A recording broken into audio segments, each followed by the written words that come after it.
In the heart of World War II, a sinister experiment unfolded beneath the veil of combat and chaos, hidden from the prying eyes of the world. It happened in an isolated facility, deep within the Eastern European forest where shadows stretched long and the air was dense with a sense of damp earth and decaying leaves.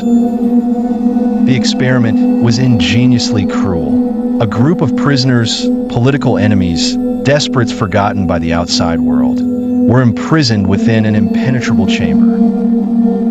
Inside, there was no night.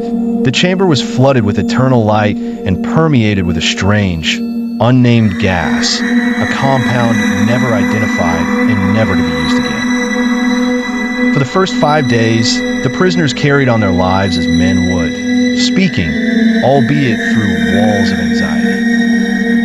The scientists observed from an adjacent room, jotting down notes as though foreseeing the horrors to come.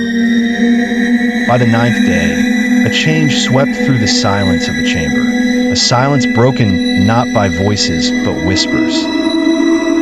Eerie and unfamiliar, these sounds transcended any known language. The prisoners had ceased to communicate verbally with one another.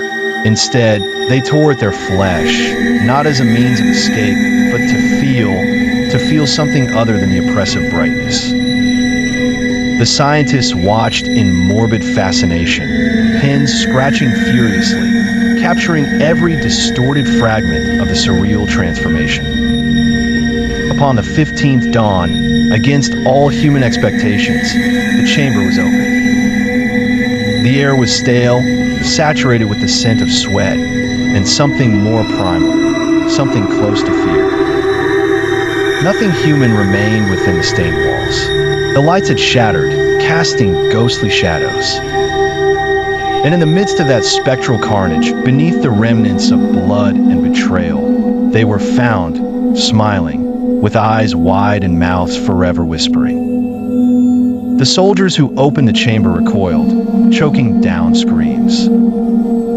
But then, miraculously timed and spoken with eerie harmony, the whispers formed words understood by none. We have finally woken up.